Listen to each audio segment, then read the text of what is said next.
students, today we will discuss about the lesson, the First War of Independence, 1857. So we all know that the British ruled over Indians for more than 200 years. And initially when they came here in 1600, they came in the name of a trading company as the East India Company. So when they came here, they were only interested in making business with the Indians, to have trade business with Indians, because they were attracted with the rich spices. They knew that India was rich with spices and lots of natural resources India had, and so they wanted to acquire those spices and get those spices to their country and use it in their country. They wanted to make a trading business with India. But after they came here, they understood that the rulers of India were weak and there was no unity among the Indians, and so what they did was they were interested more than the trade, more than the business. They were more interested now in establishing their rule here in our country. So what they did was they slowly and gradually started to establish their rule in our country. So for that reason, they expanded, in order to expand their territories and establish their rules here in our country, they actually introduced various different policies and rules and regulations to have India under their control and bring India under the control and administration of the East India Company. So first, for that reason, they expanded and they brought many places under their control. So there were many causes for the first war of independence of our country that took place in the year 1857. So in this lesson, the lesson that we are going to study about today, the first war of independence 1857, in this chapter we are going to first learn about the causes for the war. So when we talk about the causes for the war, it can be categorized or brought into different heads. So which we can study as the political causes, the social religious causes, the economic causes, military causes, and then the last one is the immediate cause. So first we will learn about the political cause for the first war of independence. So we all know when the British came here, they only came as a trading company. But then after coming here, when they understood that they can establish their rule here, first they wanted to bring all the provinces under their hands, under the rule of the British East India Company. So for that reason, if they had to have those provinces, parts of India under their control, they had to bring it under their rule it, and then they had to establish their rule. So for that, they had to introduce some policies through which they could expand their rule here in our country. So they introduced the policy of expansion. When we talk about the political causes, the first point under that comes is the policy of expansion. So when we talk about the policy of expansion, they made wars. They made different wars and they introduced various policies. So first let us discuss about the policy of expansion under the political causes. So under the political causes, the first point is the policy of expansion. So when we talk about the policy of expansion, they made the wars. It was through the outright wars. Right from the 1757 onwards, you can see that British made many battles with the rulers of India. So from there it continued till 1856, until 1857, till the revolt broke out. Okay. So the first battle, or the battle that we can remember, the most important battle that the British fought was the Battle of Plassey, that happened in the year, that took place in the year 1757. It was the battle that happened between the Nawab of Bengal and the Europeans, that is the British. So the Battle of Plassey, where the Nawab of Bengal, the Siraj-ud-Dawla was defeated by the British. After the Battle of Plassey, it was the Battle of Buxar that happened, that took place in the year 1764. After, you can mark these two as very important battles that took place between the rulers of India and the British. With this the regions of Bengal, Bihar as well as Orissa came under the control of the British. So these regions, right from the beginning, the British had, they wanted to bring these regions under their hands. It was because these regions were very rich. Bengal especially was very rich. So they wanted to have Bengal under their hands. So after these two battles, easily these two regions, three regions, that is Bihar, Orissa as well as Bengal, directly came under the control of the British. After these two battles, they continued again with the different wars. So you can see it was the war that was fought between the rulers of Mysore state and then the rulers of Punjab and the rulers of Maratha region. The British also fought. A series of war between the rulers of this region. The fought that was the war that happened between the Mysore and the British is called as the Anglo-Mysore Wars, and then the Maratha, it is known as the Anglo-Maratha Wars, and the war that took place between the British and then the Punjab rulers, the Sikh, it is called as the Anglo-Sikh Wars. Okay, it was not one war, okay, that they made. It was a series of 2-3 wars that they made with the the rulers of Mysore, Punjab, and then the Marathas, and then they brought these states also under their hands, under the administration of the British East India Company. And not only that, further they also extended towards Sindh region, and also some parts of Myanmar was brought under the control of the British. So this is about the wars. So by making the war, the British, they expanded their territories in India. They brought these regions under their control. Coming to the next point under the political causes is by introducing the policy of subsidiary alliance. So Lord Wellesley, he was the person behind this expansion policy. He is the one who introduced the subsidiary alliance.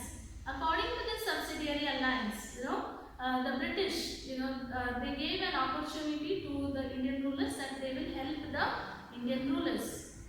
That is to fight against their enemies. But then it was not done freely. Okay, so they had to enter this subsidiary alliance, and this subsidiary alliance said that any rulers who entered into this subsidiary alliance would ultimately surrender his complete authority and accept the British as his supreme power. Okay, so this was the most important thing that you can see. So it was whoever entered, whichever ruler entered into this subsidiary alliance, this agreement, they had to accept the British as their supreme power. And such a ruler will not have any independent decision making power, will not appoint any other European officials in his court or in his kingdom to work or carry out any business with them, and then will not wage war on his own against his enemy without consulting the company, as well as also to place the British within his own headquarters, and then within his own headquarters. And also lastly, the most important thing here you can see is he will maintain the troops of the British. And when we talk about the maintenance, it is not only taking care of the army. Okay, so they have to take care of the the salaries, allowances, accommodations, the trainings, the arms, the manufacturing of the weapons. All these came under the maintenance of the troops. So this was the subsidiary alliance. So this way, the ruler, whoever entered into this subsidiary alliance, had to follow all these terms and conditions, and with this he became the puppet under the hands of the British. So the rulers of Tanjore, Mysore, Awadh, etc. were some of the rulers who entered into this subsidiary alliance and ultimately became the puppets under the hands of the British East India Company. Coming to the next expansion policy, that is the introduction of doctrine of lapse. Doctrine of lapse was introduced by Lord Dalhousie. So according to this doctrine. It said that any ruler who did not have his own biological son, after the death of this particular ruler, his kingdom would lapse, and then the kingdom will directly come under the rule of East India Company. It said that this ruler who did not have his own biological heir, he will lose his kingdom after his death. If at all he had any adopted son, the son will not have any right to carry on the administration, or he will not be the next successor of this ruler, even though he is the adopted son. So, without making any war, without spending a single pie, under the doctrine of lapse, many such kingdoms, when the rulers did not have their own children, they lost their kingdom under the hands of the British. They had the fear that their kingdom would directly go into the hands of the British after their death.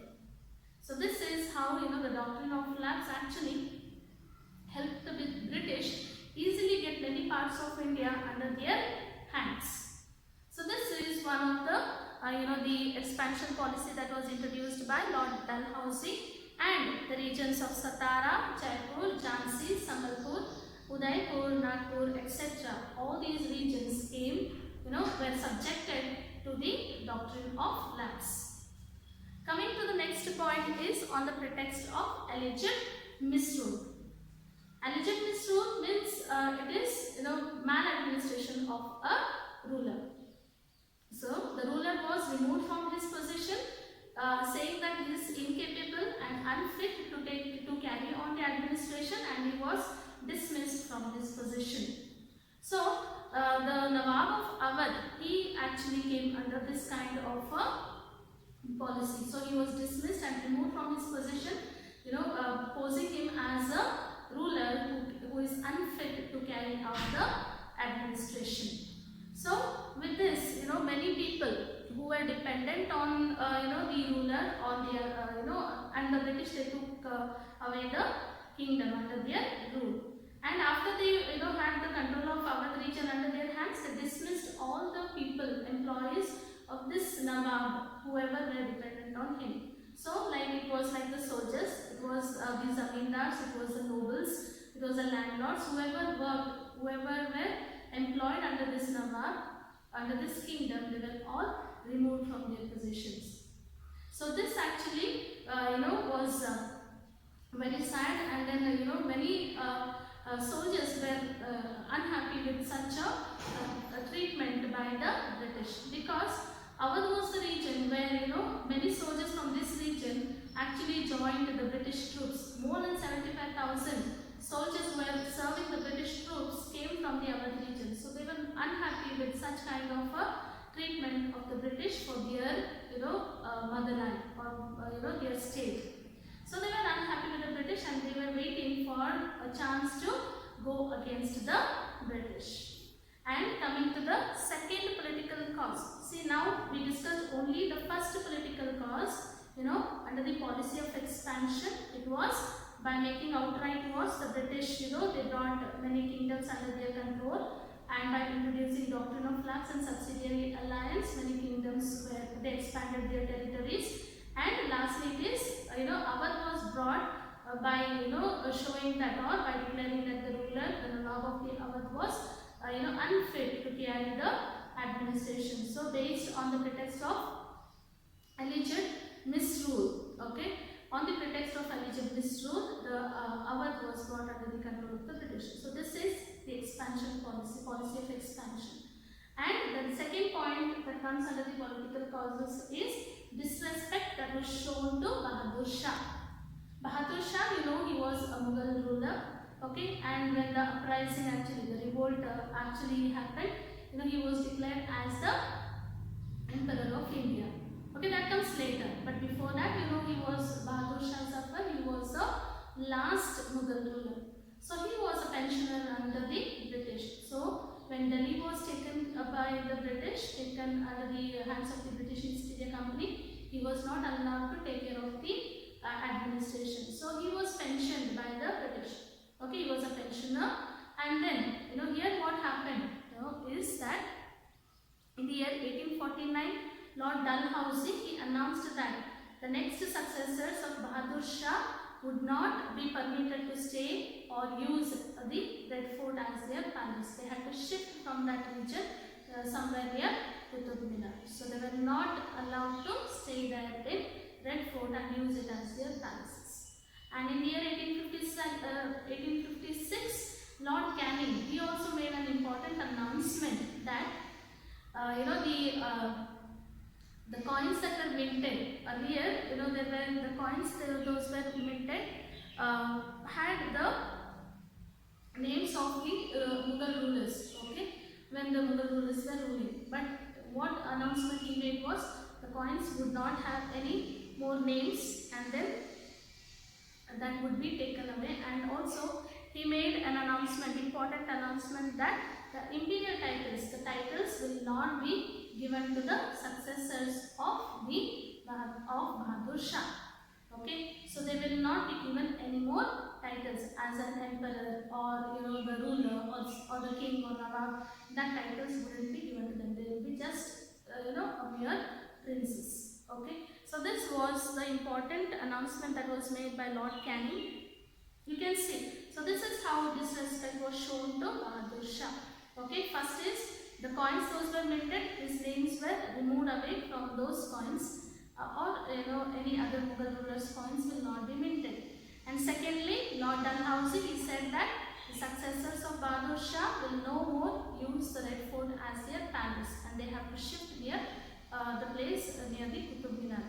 And then Lord Canning, he announced that after the death of Bahadur Shah, his next successors will not be given any imperial or royal titles. So this hurt the feelings of Bahadur Shah and his family as well as the Muslims, because it was quite insulting for them. So here the wife of Bahadur Shah Zafar, she was waiting and plotting, waiting for a chance and plotting to go against the British. So if at all any such situation arises, she was ready to go against the British and make war against them. So this is how she was also waiting to go against or make war against the British. Coming to the third point is treatment given to Nana Sahib, who was the adopted son of Bajirao II.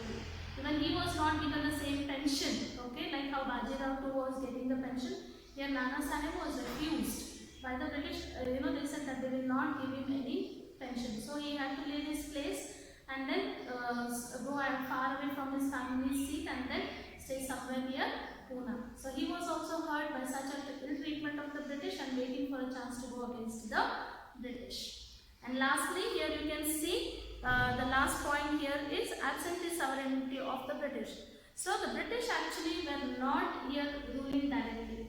So when the Muslims came here, they established their rule here. It was not any company or it was not any official working here on behalf of the ruler from somewhere from the region of Central Asia or something as such. When the Muslims came here invaded India, they conquered India, they came and they established a rule. But the British did not do such a thing. What they did was, they came in the name of a company and then they started ruling here or establishing their, expanding their territories, and slowly they were trying to establish their rule over here.